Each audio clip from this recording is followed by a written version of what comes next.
بسم اللہ الرحمن الرحیم الحمدللہ رب العالمین والصلاة والسلام علی خاتم المرسلین وعلی آلہ واصحابہ اجمعین۔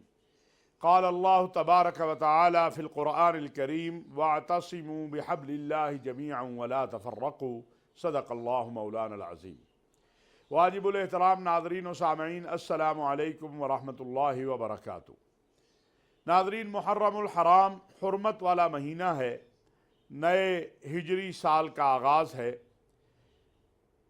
جو ہی محرم کی آمد ہوتی ہے تو ذی الحج کے مہینے سے ہی ہمارے ملک کے اندر محرم الحرام میں امن و امان کے حوالے سے اجتماعات شروع ہو جاتے ہیں۔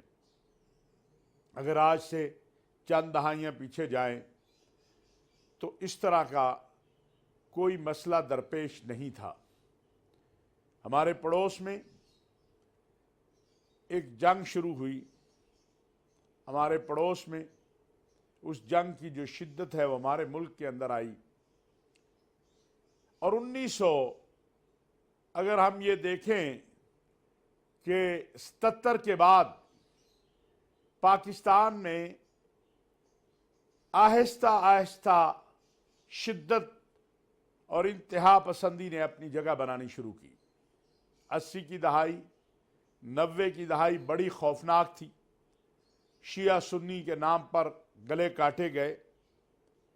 پھر سن 2000 میں جنرل پرویز مشرف کی حکومت آئی تو کچھ بہتری آئی، لیکن ہم ایک نئی جنگ میں چلے گئے اور پاکستان افغانستان کے حوالے سے ایک دہشت گردی کا نشانہ بن گیا۔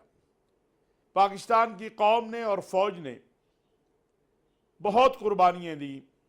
ہمارا کوئی شعبہ ایسا نہیں ہے، ہمارے بچے ہوں، ہمارے بوڑھے ہوں، ہمارے جوان ہوں، ہماری بیٹیاں ہوں، ہماری بہنیں ہوں، سب اس میں قربان ہوئیں۔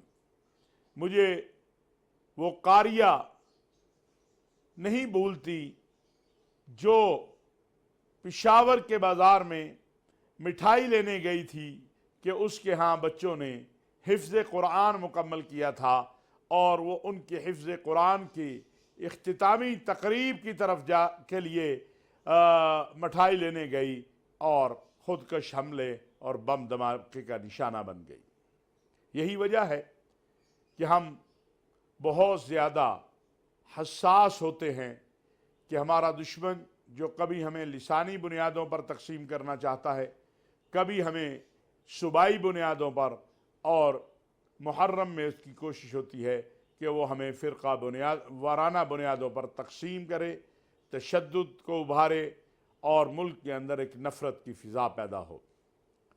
اس حوالے سے وفاقی اور صوبائی حکومتیں، ہمارے ملک میں سلامتی کے ادارے اپنی محنت کر کے، کوشش کر کے علماء کرام کو، ذاکرین واعظین کو، منتظمین کو بٹھاتے ہیں، امن کمیٹیوں کے اجلاس ہوتے ہیں تاکہ کوئی خدا نخواستہ ایسی صورتحال پیدا نہ ہو جو پھر سنبھالی نہ جا سکے، یا جس سے بدمزگی پیدا ہو، یا جس سے بدامنی پیدا ہو۔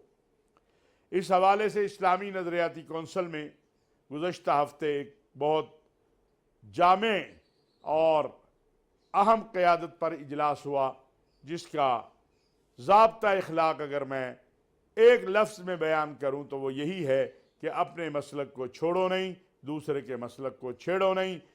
سیدنا فاروق اعظم ہوں یا سیدنا امام حسین ہوں، اہل بیت ہوں یا اصحاب رسول ہوں، سب ہمارے لیے آنکھوں کا نور ہیں، سر کا تاج ہیں، ایمان کا حصہ ہیں۔ ان کی توہین و تکفیر، ان کی تنقیص ناقابل قبول ہے، اور ریاست اس حوالے سے کسی کو یہ اجازت نہیں دے گی کہ وہ ملک کے اندر فتنہ فساد برپا کرے، یا ملک کے اندر دوسرے مکاتب اور دوسرے مذاہب کے مقدسات کی توہین کرے۔ اس کے ساتھ ساتھ پاکستان میں جو مختلف مذہبی جماعتیں ہیں یا سیاسی جماعتیں ہیں، وہ بھی اس میں اپنا کردار ادا کرتی ہیں۔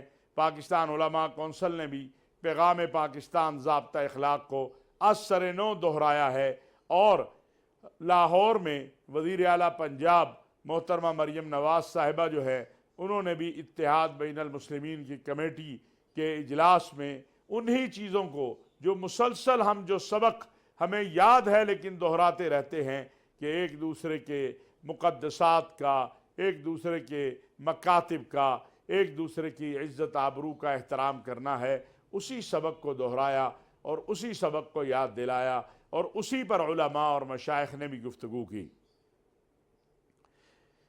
حقیقت حال یہ ہے کہ یہ ملک ہم سب کا ہے اور یہی سچ ہے۔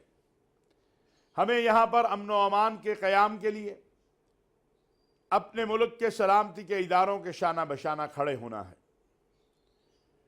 ہمیں ایسی مجالس یا ایسی کانفرنسیں اور اجتماعات اور سیمینار جن میں خدا نخواستہ کوئی شر کی بات ہو ان سے اعراض کرنا ہے، اور اگر ہمارے علم میں کوئی ایسی بات آتی ہے تو ہماری ذمہ داری ہے کہ ہم متعلقہ قانون نافذ کرنے والے اداروں کو آگاہ کریں کہ یہ ہمارے علم میں آیا ہے، اس کو روکنا آپ کی ذمہ داری ہے۔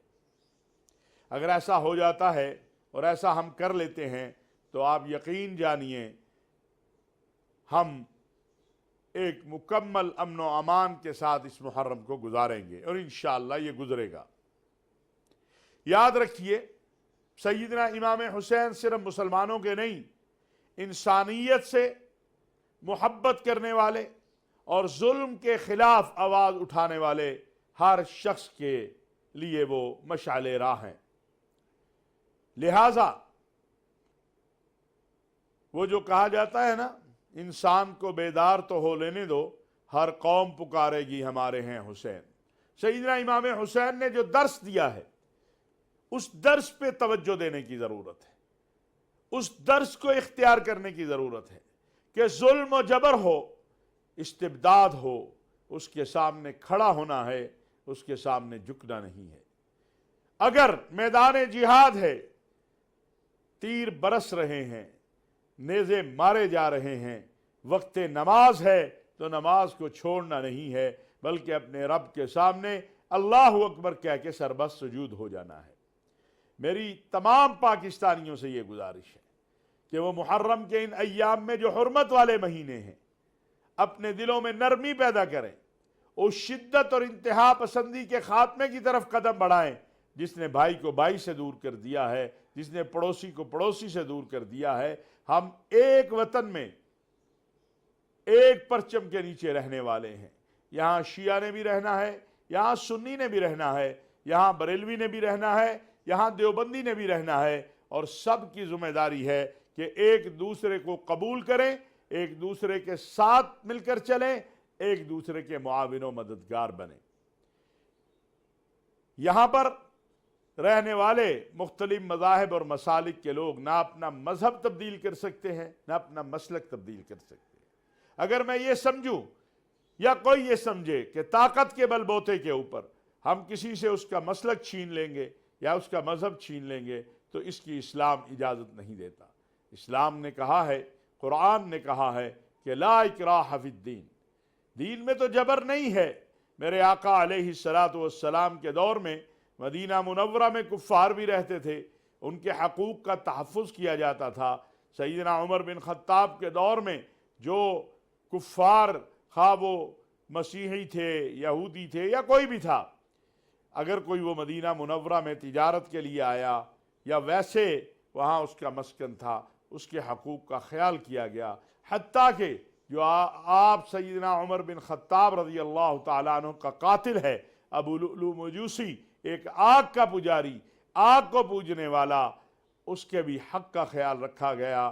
جب اس نے دھمکی دی سیدنا عمر بن خطاب رضی اللہ تعالیٰ عنہ کو، سیدنا عمر بن خطاب نے فرمایا اس نے مجھے دھمکی دی ہے۔ صحابہ نے کہا، ساتھیوں نے کہا اس کو گرفتار کرتے ہیں، کہا اس نے کیا تو نہیں ہے نا۔ ویسے بھی عدل فاروقی آج تو دنیا ساری مانتی ہے۔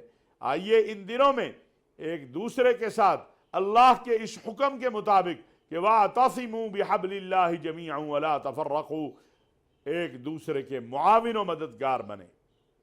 پیغام پاکستان ضابطہ اخلاق آئین پاکستان کے بعد دوسری بڑی دستاویز ہے، اس پر عمل درآمد کے لیے ہم سب کو اپنا کردار ادا کرنا چاہیے۔ اس پر تمام مکاتب فکر کے قیادت نے دستخط کیے ہیں، اور اس کا لب لباب بھی یہی ہے کہ اپنا مسلک چھوڑو نہیں، دوسرے کے مسلک کو چھیڑو نہیں۔ امید کرتا ہوں کہ انشاءاللہ محرم الحرام میں امن و امان کے قیام کے لیے علماء مشائخ کا، عامت الناس کا، تمام مکاتب کے لوگوں کا جو کردار ہے وہ اپنا بھرپور کردار ادا کریں گے۔ ناظرین، پاکستان مختلف مذاہب اور مختلف مسالک کے ماننے والوں کا ملک ہے۔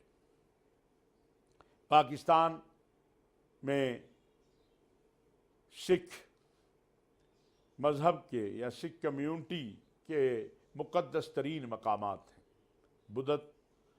بدھ مت کے ماننے والوں کے مقامات ہیں۔